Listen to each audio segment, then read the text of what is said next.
엄마의 자유, 책임. 로마인들은 운명을 라틴어로 파툼이라 불렀다 한다. 운명을 의미하는 영어의 fate가 여기서 파생되기도 했는데 파툼의 뜻은 인간에게 맡겨진 신적인 임무다. 운명은 임무라는 건데 달리 말해 책임, 소명, 의무, 사명과 같은 단어들과 짝을 이루어도 무방할 것 같다. 그래서 엄마의 운명은 책임이다라는 말을 금세 만들 수 있다. 위로가 되기도 하고 마음이 묵직해지기도 하는 이 아이러니함. 자유는 특권이 아니라 책임으로 이루어진다. 엄마의 운명과 관련해 책임 그리고 자유를 생각해 보기 위해서는 알베르 카뮈의 말을 곱씹어 볼 필요가 있다. 카뮈는 자유를 책임과 연결시켰다. 또다시 자유는 소극적 자유와 적극적 자유로 나눌 수 있다고 한다. 소극적 자유는 무언가로부터의 자유, 적극적 자유는 무언가를 향한 자유이다. 자녀가 인생의 주체와 주인공이 되는 엄마는 소극적 자유를 누리고 있는 것이고 한 발 빼고 서 있는 모습이 자녀를 향해 있는 엄마는 적극적 자유를 누리고 있는 것이다. 적극적 자유는 자아 성찰뿐만 아니라 타인 그리고 세상을 지그시 바라볼 수 있는 외면적 통찰도 할 수 있는 이에게 주어진다. 나로부터, 타인으로부터, 세상으로부터 출발한 자가 아닌 나를 향해, 타인을 향해, 세상을 향해 서 있는 자에게 말이다. 조금 더 솔직하게 말하면 아이가 엄마 인생의 전부가 되어서는 안 된다는 뜻이다. 거기엔 진정한 자유도 진정한 책임도 없다. 아이 인생마저 엄마에게 속박당하는 악순환을 만들게 된다. 엄마가 적극적 자유를 배우고 자신의 것으로 만들기 위해서는 타인과 공동체가 필요하다. 아이 이야기 말고도 자신의 마음을 디자인해주는 타인의 말, 엄마라는 정체성 외에도 신이 나에게 허락해주신 임무를 필요로 하는 공동체를 찾아보아야 한다. 타인과 공동체가 필요하다는 것은 아이만 바라보고 있을 때와는 또 다른 아픔, 배신, 분노, 희생, 신념을 알게 된다는 뜻도 된다. 타인과 공동체를 통해 알아갈 자신의 수많은 감정들과 깨달음이 엄마인 우리를 적극적 자유의 세계로 인도하는 길이 되어준다. 내가 어떠한 감정과 어떠한 깨달음을 선택할지 결정하고 결과에 책임지는 모습을 통해 우리는 무언가를 향한 각자에게 달리 적용될 적극적 자유인이 될 수 있다. 나의 결정과 책임, 이것은 무언가로부터 나와서는 안 되는 영역이다. 무언가를 향해 있어야 하는 성질이다. 무언가를 결정하고 책임지는 과정들을 거치면서 우리는 주체적이고 능동적인 사람으로 변화하고 성장할 수 있다. 인생은 자신의 운명을 모르는 자에게는 불평과 불만의 대상이 된다고 했던가? 지금 내 인생이 불평과 불만으로 가득 차 있다면 나에게 맡겨진 신적인 임무를 재정비할 때다. 엄마의 기본적인 임무에 충실하자. 그리고 엄마의 또 다른 나에게도 충실하자. 엄마의 진정한 자유는 엄마의 이름에 올인할 때가 아닌 나 자신을 책임질 때 내 편이 되어줄 것이다.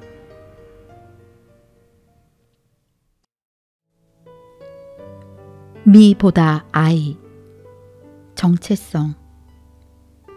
우리 집은 연립주택이다. 같은 건물 1층에 살고 있는 옆집 아주머니께서 계단 청소를 도와달라고 하셨다. 계단에 부을 물이 들어있는 페트병 3통이 보였다. 한 통의 뚜껑을 열어 계단에 물을 부었다. 아이고, 그 말고 맨 왼쪽 페트병부터 쓸락 했는데. 옆집 아주머니가 인상을 찌푸리며 제법 큰 목소리로 말씀하셨다. 어쩌고 얘. 나는 넉살 좋은 눈웃음과 사투리로 답했다. 계단 청소하는 데 쓰이는 페트병의 순서 때문에 내가 한 소리 듣고 내가 찍소리 못하고 내가 더러운 계단 같은 기분이 들게 되다니. 옆집 아주머니는 자기가 생각하고 있었던 이 일의 순서에서 벗어나면 불안함을 느끼는 강박증이 문제일까. 이미 다른 일에 스트레스를 받아 있던 차에 자신보다 연배가 어린 나에게 아무 말이나 던지면서 갑질 비슷한 행동을 흉내내보고 싶었던 걸까. 계단을 더럽게 사용하면서 누구 한 명 자진해서 청소하는 사람이 없는데 이걸 가만두자니 성격과 맞지 않고 그냥 청소하자니 뭔가 억울하다는 생각이 들었던 걸까. 어디서 짜증내고 어디서 분풀이 하는 거예요? 라는 말은 용기가 없어 하지 못했고 이성의 힘으로 하지 않았다. 앞으로 한두 번만 볼 사이도 아니고 옆집 아주머니와 마주치면 90도로 인사하며 방실거렸던 내 이미지를 한 방에 날리기도 싫었다. 이날 오후 도나 힉스의 관계를 치유하는 힘, 존엄을 읽는데 인간이라는 존재가 자신이 중요하지 않은 존재로 취급될 때 얼마나 상처받기 쉬운 존재인지, 우리의 존엄이 침해되었을 때 감정이 다치는 이유는 무엇인지, 복수하고 싶은 욕구는 문제를 일으키는데 우리는 비난을 하거나 보복을 함으로써 결국 우리뿐 아니라 타인의 존엄까지 침해한다는 내용이 있었다. 더러운 계단 같은 기분으로 책을 읽고 있던 나에게 하필인지 때마침인지 헷갈리게 글귀에 여러 번 눈이 갔다. 19세기 철학자이자 심리학자였던 윌리엄 제임스는 사람에게는 2가지 속성이 있다고 했다. 그리고 속성의 이름을 주격 I와 목적격 me로 정했다. 주격 I는 자신의 가치는 협상의 대상이 될 수 없음을 알고 존엄을 유지하고자 하며, 목적격 me는 나의 가치를 외부에서 확인받고 싶어 하기 때문에 타인의 평가와 행동에 예민한 속성을 가지고 있다는 것이다. 이유를 뺀 결과만 놓고 봤을 때에는 옆집 아주머니에게 보복형 표정과 답을 하지 않은 그때의 나는 미가 아닌 아이였다. 즉, 나와 옆집 아주머니의 존엄을 지킨 것이다. 이 책을 왜 지금 읽게 되었는가에 대해 하필인지 때마침인지 헷갈리지 않는 순간을 맞이하였다. 나 역시 우리 아들들에게 지랄하네 욕을 해놓고는 엄마만 쓸 수 있는 욕이라며 니네들은 욕을 해서는 안 된다며 옆집 아주머니가 보여주었던 갑질 비슷한 말을 해댔으니 때마침 이 책은 나에게 너나 잘하세요 라고 조용하게 내뱉고 있었던 것이다. 죽고 사는 문제가 아니고 옳고 그름을 따져야 할 문제가 아니라면 아이는 미를 타이르며 관리해 나가야 한다는 말이다. 자신 내부에서 일관된 동일성을 유지하는 것과 다른 사람과의 어떤 본질적인 특성을 지속적으로 공유하는 것. 에릭슨이 정의 내린 정체성의 뜻이다. 이를 참고하여 엄마의 정체성을 내 식대로 풀어 쓰자면 지랄 발광으로 속이 들끓는 나를 조절하여 우아함을 유지하고 다른 사람이라 부르고 싶은 내 자식의 타고난 특성을 이해하고자 죽도록 노력해보는 것 정도 되겠다.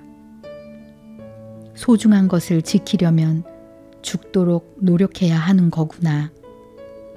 존엄이든 본질이든 사랑이든 책임이든 정체성이든 그러해야 되는 거구나. 쉬운 게 없다. 내가, 그대가 엄마가 되지 않았어도 쉬운 건 없다. 그러니 그래서 받아들이련다. 죽도록 지켜가야 하는 엄마의 정체성을. 아랫입술 쭉 내밀어 입김으로 앞머리 불어가며 미보다 아이가 승리하는 횟수가 많아지도록 말이다.